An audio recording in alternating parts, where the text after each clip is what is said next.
Hello everyone, my name is Farah and I'd like to welcome you to Jargon Jar, a vocabulary app that allows non-native speakers to take their English language to another level, whether it's for daily or professional use.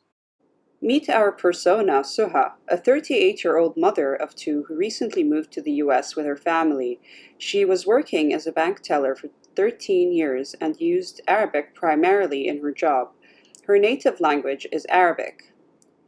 Suha is shy in nature but also loves to get to know people from other cultures. She's very involved in her kids' lives and finds it challenging to find the time to focus on the activities that she wants to do, including studying English. Her goals and motivations are for her to be able to communicate in American jargon so that she can understand better while communicating with her neighbors, and that will enable her to make new friends easily. It's also important for her to learn advanced English for professional use. That would include terms used in banking so that she can communicate her qualifications better during interviews and perform better in her future job. The problem we are trying to solve here is that our persona Suha needs to improve her spoken English, especially American jargon, and learn advanced vocabulary used in banking because she wants to make new friends and find a good job. We will know this to be true when we see Suha consistently spending more time practicing pronunciation and learning general vocabulary and banking terms. The challenges that our persona Suha faces include her lack of time because she is still getting acquainted with her new surroundings and is feeling very overwhelmed. And because she is shy in nature, she doesn't feel confident enough to approach her neighbors. She's also feeling anxious about not performing well in her interviews with potential employers because she might not be able to understand them entirely and won't be able to express herself appropriately.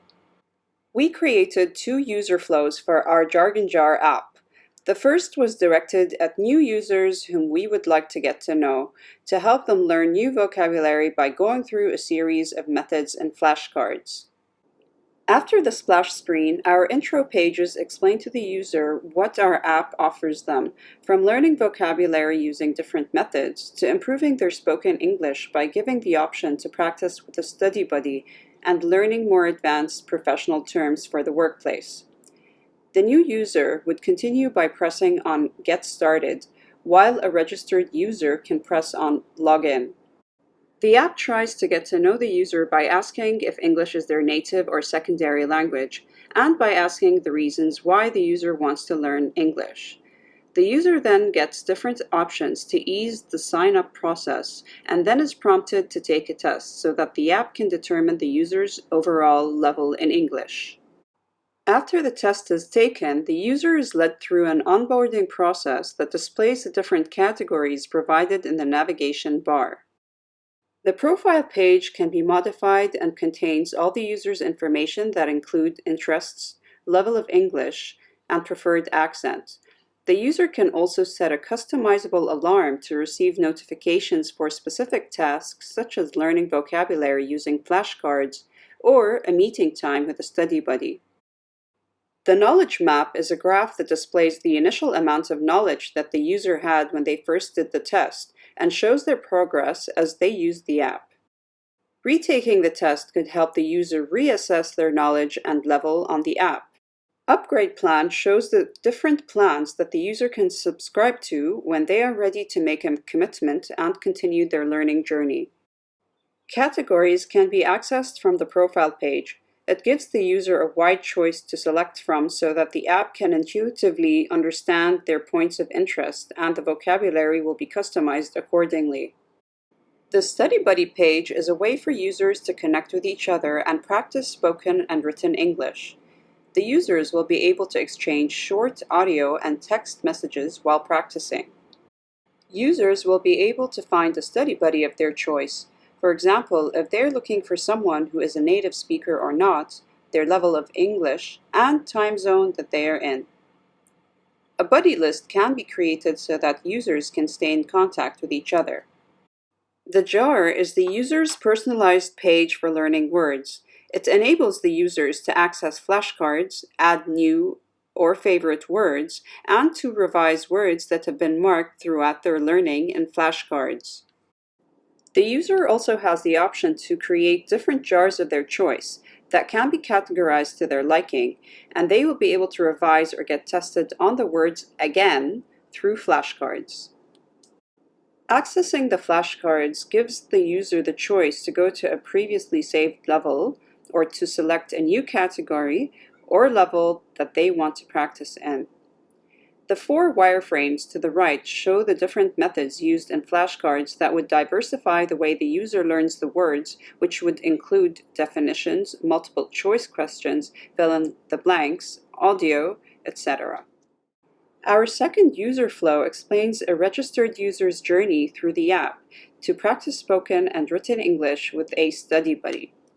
As shown in the wireframes here, the registered user will press on Login in the intro page and be offered various ways for an easy login process.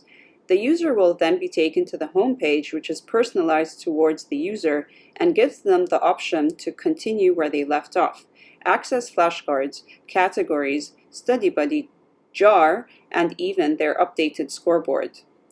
They would be able to access the same categories through the navigation bar as well.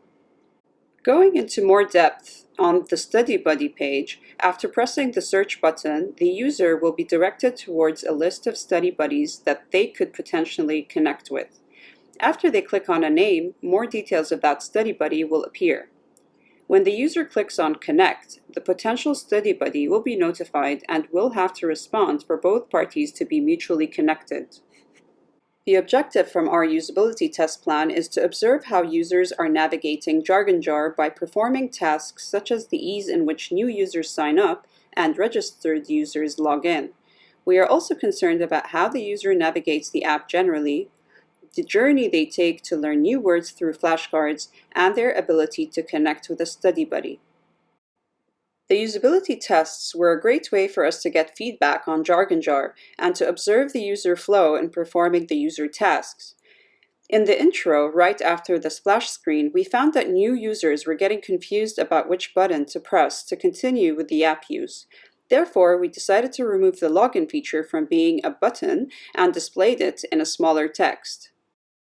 Also, the USPs are not clearly stated or shown, which could affect the way the user is initially attracted to the app. To address this, strong imagery is to be shown and text was modified accordingly. In our initial prototype, our onboarding process was not visible as was shown in the user flow. Users wanted to understand the features in the app better. To address this, we provided a clear optional onboarding process with tooltips for new users. They would also be able to access this later through the Help feature. The flashcards and categories features were intertwined in a confusing manner, which proved to be frustrating to the user. In some places, flashcards and categories would lead to the same exact place, which did not make sense. To fix this, we merged flashcards and categories so that categories is subcategorized under flashcards. We also removed categories from the home page. In the jar feature, users were confused about its functions that seemed unclear and were aimless. Access to flashcards was also available. To improve this, we revised the jar functions and simplified them. We also added a game feature that would make the user's experience more fun and competitive. To improve our Jargon Jar prototype, we will refine the functions and features in the app and extend the user flow to more detail. We will refine the wording and terms used throughout the app. We will also add a help and search function. We still feel that our app needs more work to be done on it, so we would aim to create a mid-level fidelity prototype and conduct more user testing. This was definitely an interesting process to go through in creating a low-fidelity prototype. We learned that digital sketching is helpful in creating preliminary wireframes and that user testing is extremely valuable in improving our prototype. The functionality that the user experiences and how they feel about it could be used as an indicator to how successful our design is. We also learned that design is always evolving and that there will always be room for improvement. Of the other things we learned is that when the sketches and wireframes are not individually organized, it can cause confusion when trying to apply improvements to the prototype. We learned that this can even affect the outcome during user testing. We also realized that it may be a better idea to update the user flow before working on any structural improvements in the prototype, so that whatever changes are made will be reflected accurately and both the user flow and the IA of the prototype are aligned. In addition, we found that it is crucial to be aware of the size of the sketches being imported to create the wireframes in the prototype, or else time will be wasted in editing them. Also, we're not sure if Marvel is the most user-friendly prototyping tool. We felt like we spent a lot of time trying to find specific frames, and it was not a very straightforward experience using the editing tools. We finally reached the end of our presentation. Please feel free to check out our low-fidelity prototype. Thank you for taking the time to be with us, and we look forward to hearing your feedback. Have a great day!